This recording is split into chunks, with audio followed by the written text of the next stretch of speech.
coming up. As you can see, I'm at the courthouse as the law requires. I am a law-abiding citizen most of the time. But it is concerning that we have policemen and law enforcement crawling the courts when one person is here with the intention of appearing before the court as the law requires. Maar hulle skiet in die Menenberg, hulle skiet in die Levendale, hulle skiet in die Netreg, maar ons kry nie polisie nie en ons kry nie law enforcement nie. Maar Fadil Adams is by die hof, stuur sommer alles wat julle het.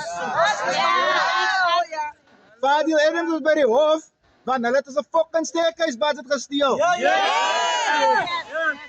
They are criminalizing our uprising. Hulle sê, what not, hou jou bek. Sy ma se moer. Ek wil sê poes, maar ek is 'n honorable member in die Kamer. These people are telling us, gaat freaking stilte. We will not. It is pissing with rain, and our people have come in the rain. Here's a lesson, Jordan and Lewis. We will fight you in the rain. Yes. Hands off! Hands off!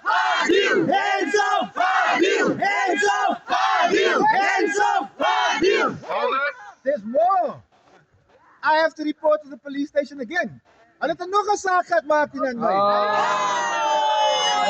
Hulle het 'n saak gehad maak teen my because they are paying Robbie Roberts over 2 million rand of our fucking rates money while they're switching off our water because we can't pay water bills to pay Robbie Roberts 2 million rand for a position that never existed.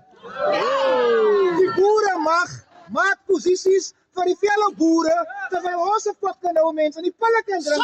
Want dit is sy ma se boer. Ek wil sê poes, maar ek is 'n honorable member.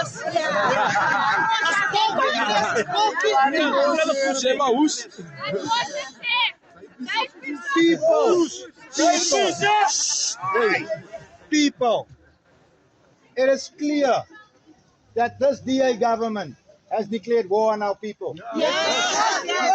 Maar vandag is hy selfe boere met hulle koppe in die ANC se gat. Asseblief, moet my nie vye as 'n minister nie. Kom is 'n bitch. Ek sê jou vandag, vervoed ry in sy graf. Want hy het nooit gedink hy daar gaan kom.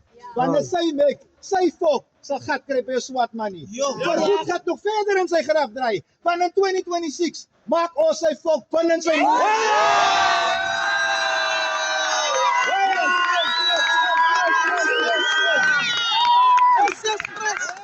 I have a message for the mayor of the city of Cape Town.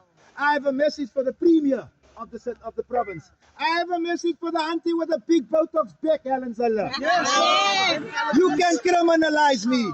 You can prosecute me. You can fucking kill me. There's thousands just like me.